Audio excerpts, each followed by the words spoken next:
Yo, what is good, boys? UFC 328 just went down. We got some recapping to do, okay? Our boy Sean Strickland gets it done. Um, against the undefeated Khamzat Chimaev, bro. I had to hype myself up with that fucking song there because our boy got it done. He did the impossible, okay? Beautiful night of fights. We went 10 for 13, I think it is, on the whole entire card, and we went 5 for 5 on the main card, okay? I said we had some redemption to do, okay? I said that in my prediction video. I said we had some redemption to do from UFC 327, and we did just that, okay? Beautiful night of fights, beautiful night of predictions. We got some shit to go over, like I said. We got a bunch of big wins to go over. A bunch of big fights in general to go over, okay? So we're gonna leave no time wasted here. We're gonna get into our first fight of the night. We had Clayton Carpenter versus Jose Ochea. I did choose Clayton Carpenter to get this one done. This is one of the three that I did choose wrong. I thought he would do a little bit better with the pressure of Jose Ochea.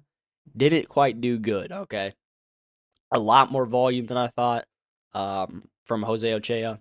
As you can see here, I mean, Buddy threw 296 strikes in the whole fight, which is insane volume. And Clayton Carpenter, he just wasn't really able to keep up with it. And I'm not gonna lie, I'm a bit surprised on how clean the striking was from Jose Ochea compared to Clayton Carpenter. Okay, he was making Clayton Carpenter get a little bit sporadic, like I thought he was gonna be. Kind of flipped the tables here, and made Clayton Carpenter kind of lose his composure and his technicality. Just overall better movement, better volume. Um, and Clayton Carpenter wasn't really able to rely on his grappling like I thought he was going to be able to. Okay, I thought he was going to be able to rely on his grappling a little bit more if the fight got tricky. But as we can see here by the takedowns, 1 of 7. It's unfortunate. Okay, I would have liked to get all 13 of these fights right, obviously. Um, but Carpenter, he kept trying to pressure, but Ochea really just made him get a little bit too uncomfortable in there. Um, and yeah, just good shit from Jose Ochea. He surprised me on this one. I thought he was gonna be a lot more sloppy. And I think that's what one of this fight was. He wasn't sloppy. He was actually the more technical fighter in this fight. So good win by Jose Ochea. Pretty good decision win, and a beautiful way to kick off the card. This was so. That being said, let's get on to our next fight here. We had Basangor Susukayev versus Jordan Santos. I chose Susukayev to get this one done in one, okay? But it was looking a little bit rough those first 2 rounds, as we can see here if we go to the stats. It was pretty close on the strikes here. Didn't get a takedown in the first round. Second round, didn't get a takedown. In the strikes were close again here. But in that third round, he started putting the mustard on him and got his first takedown of the fight and ends up kind of controlling him on the ground a little bit, but really just out volumed him in this third round, which I was hoping he would do a little bit more volume with the grappling earlier on, which is why I chose him to win by round 1 submission instead of round 3. But it kind of took a little bit for him to get into his groove. Like I said, pretty close first 2 rounds, but ended up getting the submission in round 3 after getting that takedown. So just took a little bit of time to get his grappling going, but once he did, he was able to close the fight. Like I said in the predictions video, good pressure, good chain wrestling, good pressure wrestling, and just kind of wore Santos down throughout those first 2 rounds, and then was able to get a finish in the third round here. Pretty good win from Sursurkayev. Um, but Jordan Santos, he didn't do too bad. He did a lot better than I thought he was going to be able to do. Stuffing the takedowns in round 1 and 2. Let's see how many he stuffed. 1 in the first round, and then none in the second round. But he was able to keep it on the feet and kind of make Sursurkayev strike a little bit more than I think Sursurkayev wanted to. That's why I think those first 2 rounds were close. But either way, good submission win by Sursurkayev. So on to the next here, we had Pat Sabatini versus William Gomez. Another pretty good fight. William Gomez, again, I said this in my predictions video. I won't be surprised, okay, if he's able to get off some strikes and stick into the fight, to kind of last to a decision. in which he was able to do. He was able to keep shucking off Pat Sabatini. Every time Pat Sabatini got him down, he was hopping right back up. As you can see here, 20 takedown attempts, only 3 landed in the whole entire fight. Pretty good decision win from Pat Sabatini. I was hoping him to be a lot more dominant as far as top control goes. Getting William Gomez down and actually being able to keep him down. But William Gomez, we saw a lot of fights on this card. And a lot of fighters that we were expecting to kind of get ragdolled, but they were getting up. The co-main event and the main event is a good example of that. Fighters just kept getting back up and really, really dealing with the pressure wrestling as best as you can, or the pressure grappling. And William Gomez, pretty good fight from him. It was a close fight. I was a little bit worried on my pick here. I'm not gonna lie. I thought he might have lost. But Pat Sabatini gets it done by a good decision. Good job controlling William Gomez against the cage. Not too good of a job, actually getting him to the ground and keeping him on the ground. So good heart from William Gomez, but good pressure and just good overall control by Pat Sabatini. On to the next, bro. We had Roman Kopylov versus Marco Tulio. I chose Marco Tulio to get this one done, but I don't give a fuck. Okay, this is our second wrong pick of the night. Roman Kopylov, this is what I wanted to fucking see for Roman Kopylov. Round 1, I was like, yep, my pick's gonna go through. Marco Tulio did a really good job on the pressure here, as we can see by the strikes. Roman Kopylov, he started to shut down a little bit, okay? But like I said in my predictions video, I would love to see Roman Kopylov just flip that switch, and that's exactly what he did in round 2 or 2 and 3. Sorry, I thought he got a knockdown. Oh yeah, he did. He got 3 knockdowns in round 2. Is that right? Did he get 3 knockdowns in each round? I didn't think it was as much as that, but Roman Kopylov, either way, he flipped the switch, and he started throwing, bro. This is what we needed from Roman Kopylov. He started throwing back. He didn't just let... Dude, I'm completely forgetting about my pictures here. Hold on. Let me pull up a picture of this fight real quick. Do they have a picture of this fight? Surely they do, right?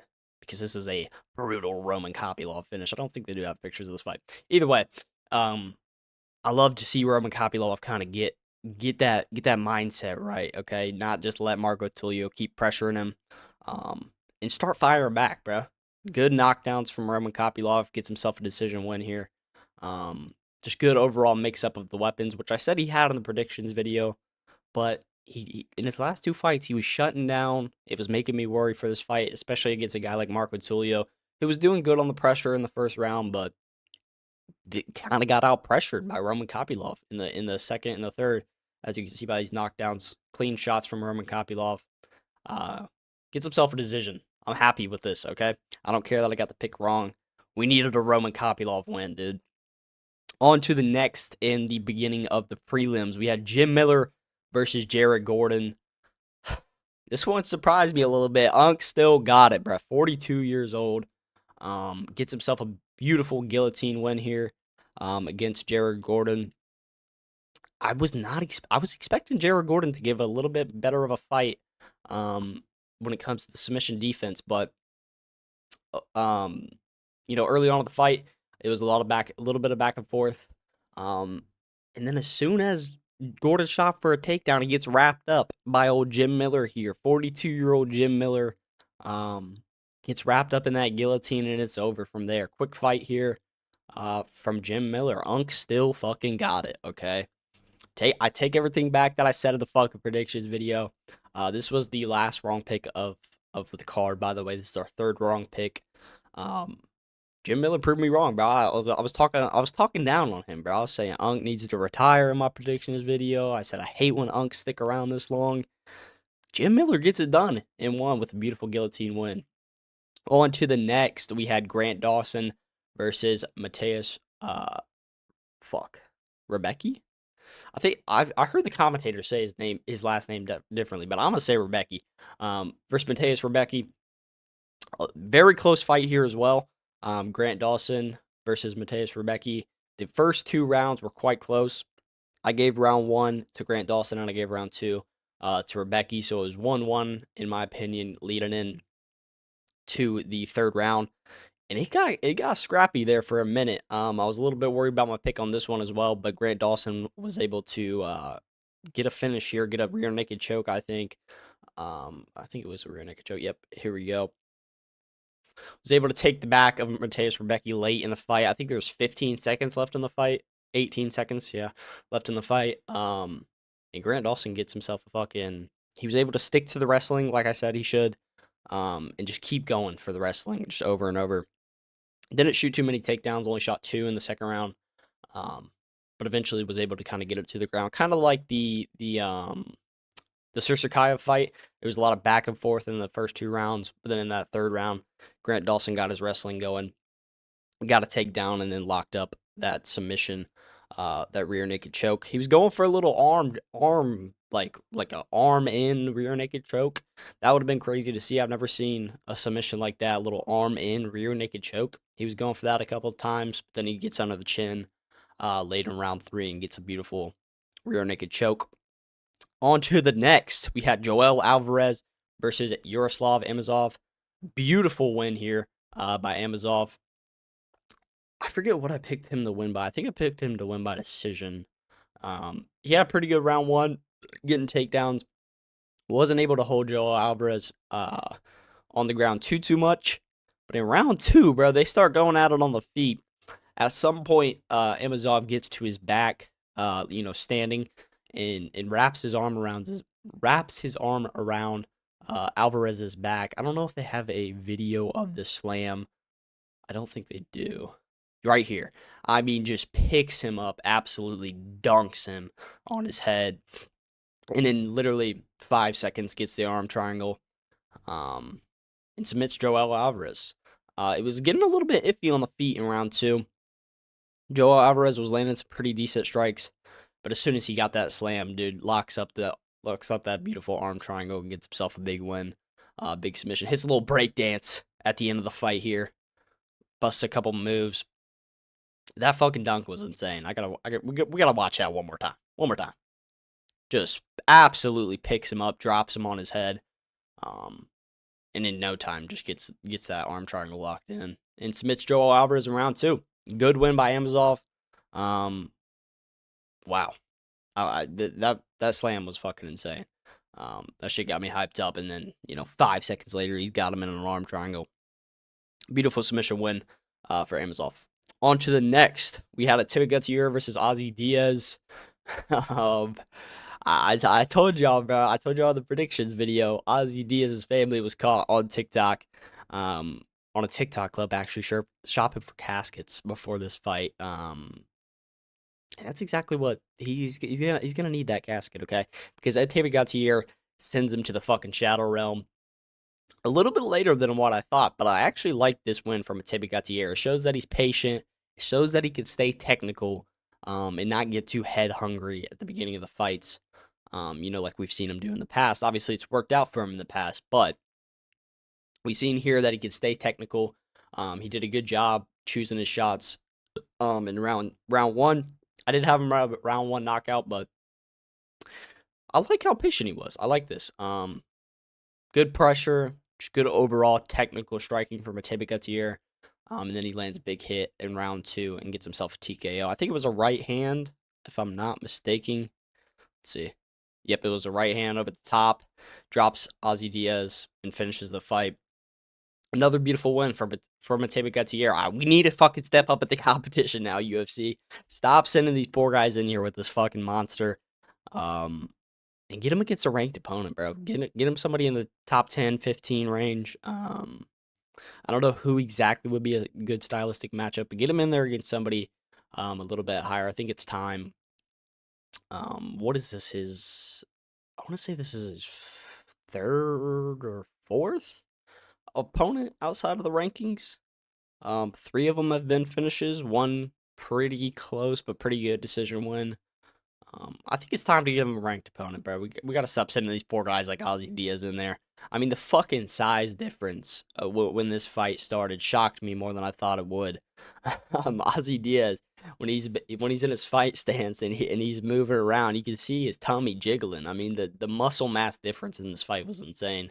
And I think the power difference was obviously insane as well. So Good TKO win by Timmy Gutierrez per usual. Okay, now we're on to the main card.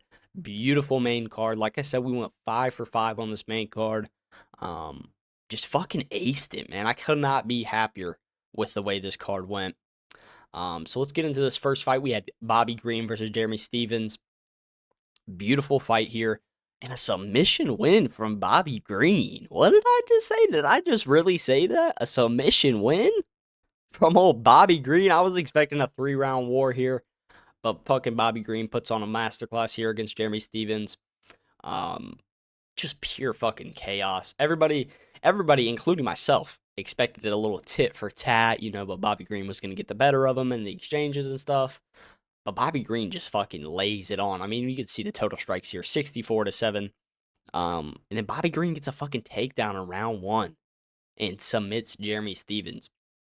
Was not expecting that, but a good ass win from Bobby Green. I guess gets the rear naked here, as we can see, locks it in, gets it under the chin. It's over from there. Good ass submission win for Bobby Green. Good win, bro. Onk still got it. How old's Bobby Green now? Does it say on here? He's getting up there in age, but bro, Bobby Green still hangs in there with some people. Give or take, it was Jeremy Stephens. Jeremy Stephens has had a lot of time off. But I'm not taking any credit away from Bobby Green, bro. To be his age and still getting these first round finishes like that, it's impressive shit, just like the Jim Miller fight. So, good win from Bobby Green and a surprising submission. Surprising submission, at least to me. I was expecting this one to go to the decision. But on to the next year, we had Sean Brady versus Jaquan Buckley. I did go with Sean Brady to get this one done. Puts on an absolute masterclass of striking and wrestling here in this fight. Of grappling, whatever. A lot more pressure than I thought he was going to have against Buckley. I thought there was going to be a little bit more resistance for Buckley in this fight as far as the wrestling goes, but I'm not surprised. Okay, based off that Usman fight is kind of what I made this prediction off of. Beautiful pressure wrestling, beautiful pressure grappling from Sean Brady. Was this a 30-20? I think it was a 30-25 decision for Sean Brady. Let me check if I'm right on that, because I might be wrong. It might not have been that dominant. Can I actually see here or no? Yeah, 30-25 scorecard. If that tells you anything, that pretty much tells you everything you need to know about this fight. Okay, beautiful top pressure from Sean Brady, landed big shots against the cage on the ground, just absolutely outpacing Buckley. Buckley had nothing for him. I mean, you can see here by the strikes, one significant strike by Buckley in round 1, 4-0. Beautiful masterclass, good mix up of weapons, and staying busy on the ground. Okay, he wasn't just getting these takedowns and laying on top of Buckley. He was doing something with him, okay? This is something that the MMA community needs to understand a little bit more. These casuals need to understand a little bit more. And I'm going to bring this up in the main event. When you get a takedown, if you're not doing anything with the takedown, I don't know what I got to say to get this through people's heads. If you're not doing anything with the takedown, you're not winning the fight, okay? You're not winning the exchange. If the person on bottom is doing more work than you, if Buckley was doing more damage to Buckley or to Brady when he was on the ground, I would give the round to Buckley. Okay, just because you get a takedown and you go 9 for 13 or 9 for 14 on the takedowns doesn't mean you fucking won the fight, okay? So let's make that clear before we get to the main event, okay? Because I'm fucking sick of it, all right? But good job from Sean Brady, not only getting the takedowns, but also doing shit with them. So good decision win from Buckley, or from Brady there. I might have said Buckley when I said the takedown shit, but good win from Brady is what I meant to say. Next up, we had Alexander Volkov versus Waldo Cortez Acosta.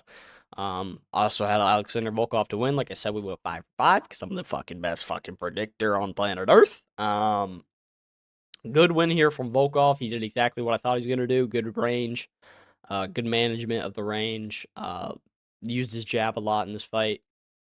Good kicks from distance. Did everything pretty much like I said he was going to. He stayed at distance and was able to just kind of outrange Waldo Cortez Acosta.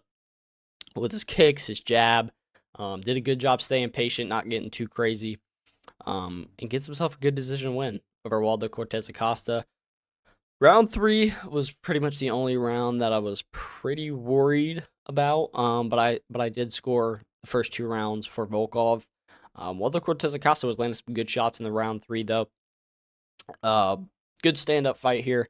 Good back and forth for the most part. Just a lot more volume from the Volkov side and a lot cleaner shots as well.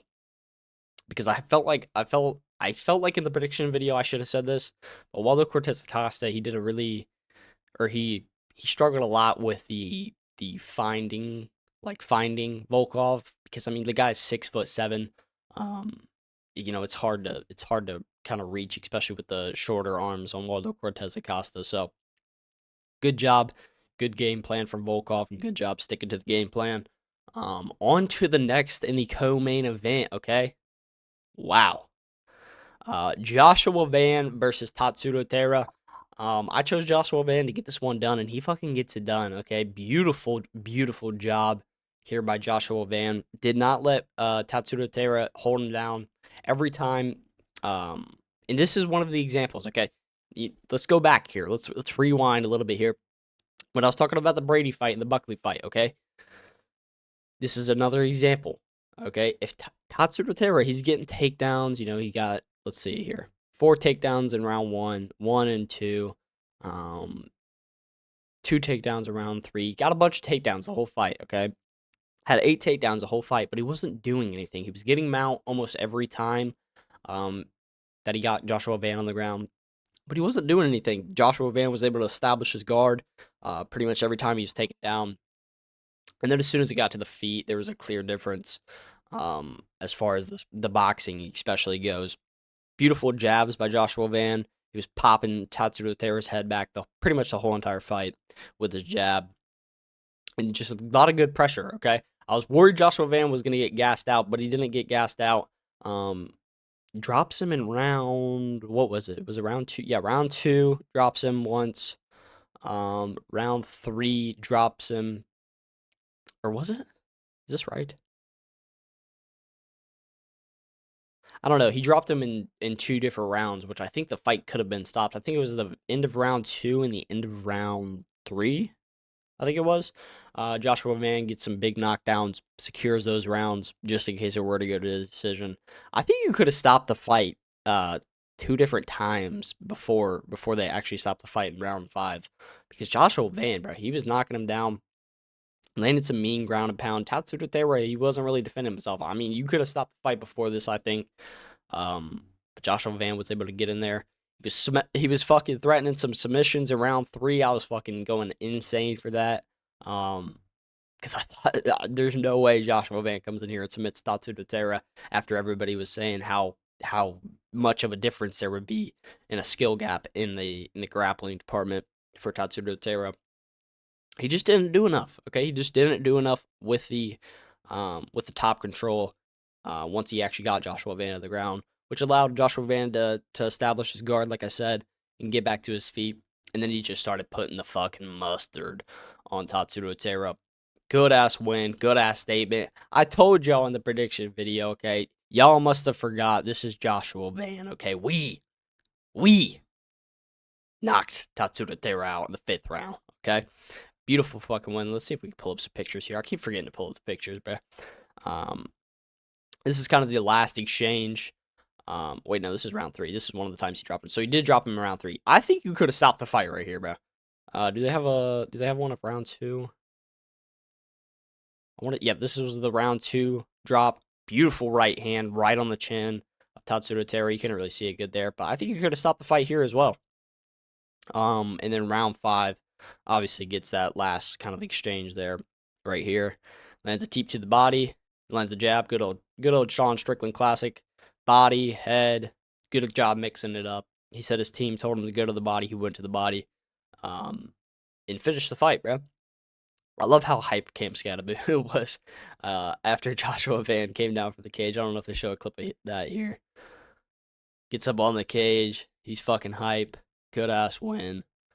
And then jumps off the cage, dabs up Khamzat.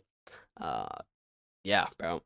Good ass win from Joshua Van. Good statement. Good statement, bruh.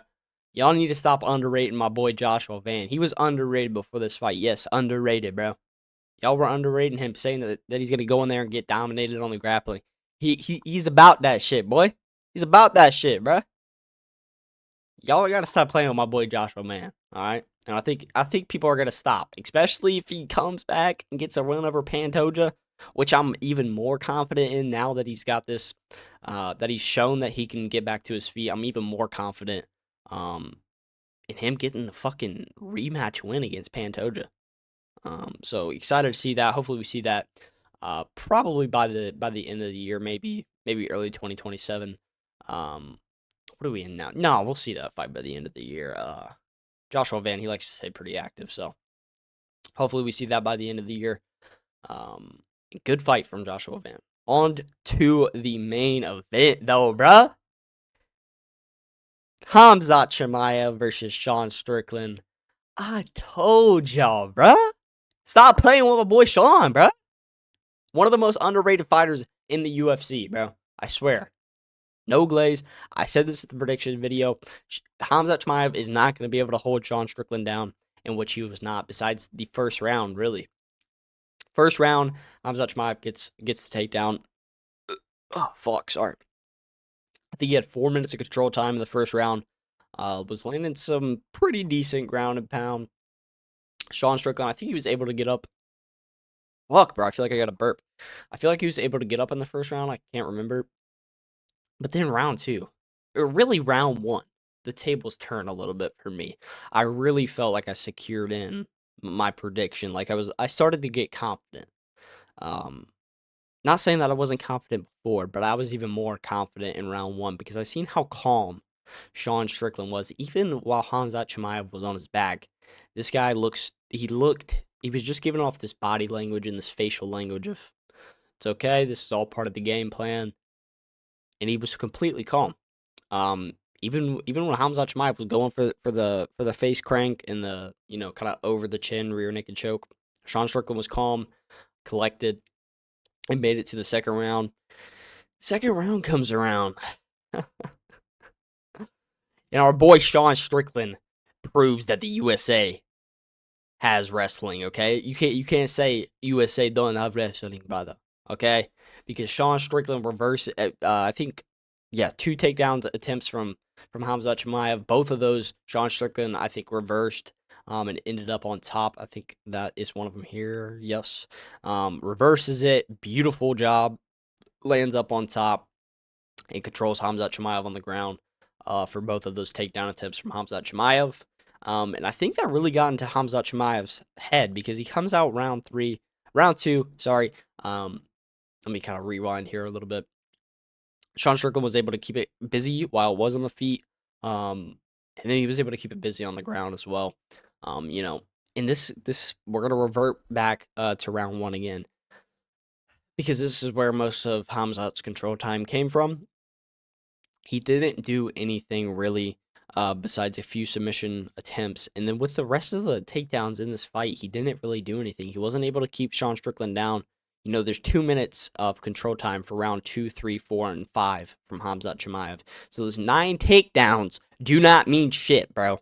If I see one more comment of copium, straight copium from these kids on TikTok talking about biggest robbery in UFC history, biggest robbery in UFC history. Did you fucking watch the fight, bro? Yes, he got takedowns. Okay, in round, what was it? Let me fucking see here, bro. He got 9 takedowns the whole fight. Okay, but he didn't do anything with them. Okay, he had 2 minutes of control time with the, what was it? What would that be? 7 other takedowns besides the first round. He had 2 minutes of complete control time, and got outstruck on the feet, bro. In rounds 2, 3, and 5, I gave round 4 to Khamzat Chimaev. I feel like he definitely won round 1. Um, Definitely won round 4. He was landing the better strikes, landing the more damaging strikes, and then round 1, he obviously controlled better. Fuck, bro. But those other takedowns don't mean anything. Yes, he had 7 takedowns, but he wasn't able to hold Sean Strickland down. He didn't do any damage. I don't think there was any more submission threats besides the end of the first round from Khamzat Chimaev, and he got outstruck on the feet. Okay, so round 3 comes around. Khamzat Chimaev comes out a little bit differently. Okay, doesn't shoot a single takedown in round 3. I feel like his steam was a little bit low here, and his confidence was kind of broken. And then Sean Strickland starts working that jab. Khamzat Chimaev was landing some good strikes though. Okay, it was a close third round, but as we can see here, 43-29, more damaging strikes from Strickland. I gave that round to Strickland. Round 4 comes around. Khamzat Chimaev, he's looking back into his groove a little bit. Really at the end of round 3, he was looking like he was getting back in his groove a little bit on the feet. He gets himself a takedown. Khamzat Chimaev does in round 4. And lands the better strikes, more volume, more damage in round 4. Gave that round to Khamzat Chimaev. Round 5 comes around. Khamzat Chimaev gets 6 takedowns, the most takedowns, majority of his takedowns for the fight. But he's not able to hold Sean Strickland down at all. Sean Strickland had this urgency in him, a little bit too much for Khamzat Chimaev to really hold him down like he did the first round. Sean Strickland was working his way to the cage, doing a beautiful job, not letting Khamzat Chimaev get too deep on them hips, and not letting him hold him down. And then he was just throwing all kinds of volume. He kind of cut off that momentum that Khamzat Chimaev had, or that he regained in round 3 and 4. So round 5, like I said, wasn't able to hold him down, wasn't able to do any damage, no submission threats or attempts, and got outpaced on the feet. So that's obviously a clear round for Sean Strickland. I like how he did that, bro. He came out with this level of urgency that he needed to. He kind of cut off, like I said, that momentum that Khamzat Chimaev regained in round 3 and 4. So good fucking win. A close win, okay? I will say it was a close win. I'm not gonna fucking sit here and bullshit. Okay, it was a close win. Okay, like the judges' scorecard is with 48-47. But Sean Strickland clearly won that fight. I don't really understand. I'm sure if we go to the fucking, I could show you guys a little bit more what I'm talking. Scripted, 3-2 Khamzat. Sean did not win this fight. Just a bunch of fucking copium coming out of these comments. 3-2 for Khamzat. Khamzat really won. It kills me that people really think that just because he had 9, this is the logic behind these people. Let's dive deep here. This is the logic behind these people. It's Khamzat Chimaev was advancing more. That's why he won the fight. Okay. He got more takedowns. That's why he won the fight. All right. Those two things mean absolutely shit. Every time, even though Khamzat was advancing most of the fight, every time he threw a shot damn near, Sean Strickland would counter him with a right hand or a jab around his guard and fire back. Okay, it doesn't fucking matter. The commentary did not help at all. What was it, round 4 or 5? It might have been round 5. I heard Joe Rogan say something that really fucking pissed me the fuck off. He said something like Sean can't just sit here and jab Khamzat. He can though, and he was keeping Khamzat at bay by doing that, constantly throwing that jab out there, and keeping Khamzat at range, not letting him get into his flow state. So, I was saying some crazy shit about Joe Rogan, calling him a cuck to a certain group of people. All right, so Joe Rogan, if you don't know what you're saying, shut the fuck up. And I also heard probably about 4 or 5 times, in the whole entire fight. Oh yeah, but I mean, the weight cut of Khamzat Chimaev, I think, is taking a toll on him here. Yeah, he looks tired. I think it was a weight cut. You got to take that into consideration. You got to take the weight cut into consideration. No, you don't. No, you don't. Fucking Sean Strickland won this fight. The weight cut of Khamzat Chimaev is on Khamzat Chimaev. This guy made 170. I don't want to hear no fucking copium bullshit about, oh, weight cut. He didn't even fucking make weight, I'm pretty sure. Okay? Stepped on the scale for 1 or 2 seconds. 185. Bullshit. Fucking God, the commentary sometimes pisses me off, but we all know who won the fight. If you watch the fight and you watch MMA, you know that Sean Strickland won that fight. Clearly. Close fight, but clearly. Okay, it's one of those situations where it's a close fight, but he clearly fucking won the fight. So good win from Sean Strickland. Fuck all these copium fucking haters in these comments. Fucking bullshit. Fucking excuses. Khamzat won rounds 1, 4, and 5. No, the fuck he didn't. He got completely outstruck in round 5. Takedowns don't mean shit unless you're doing something with them. Okay, I think I got my point across with that kind of science there. Okay. Takedowns don't mean anything if you're not threatening a submission and you're not doing damage. Okay, let's get let's get that across our heads. And let's get across that damage is the number one criteria when judging a fight. Sean Strickland did more damage. He won the fight. Clear. Point blank period. Other than that, I'm not trying to dog on Khamzat too much. He was very respectful at the end of the fight. And even put the belt around Sean Strickland's waist. So that's always good to see. I like to see some beef. I love to see the beef at the press conferences and leading up to the fight. But I love when they're nice and respectful at the end of the fight. So people are saying like WWE bullshit. No, I think it's just once you get in there and they actually throw down. It just kind of gets all that out of the way. It kind of pushes all the trash talk out of the way. I think it was some real trash talk. I think they genuinely did not like each other, but um, good to see them come together and be respectful and stuff like that. So good win from Sean Strickland. Keep coping in the TikTok comment section. Just because you're a Muslim fighter lost. But no hate towards Khamzat Chimaev there. That's just hate towards the fucking absolute copium inhalers in the fucking TikTok comment section. Really pissing me off. So keep coping. Clear win from Sean Strickland. We went 5 for 5, like I fucking said. And 10 for 13 on the whole card, like I said as well. We got what do we got next weekend? We got Allen versus Costa next weekend. Well, we're going to be doing a little main card prediction for that. Try to get a video out sometime this week, something fun.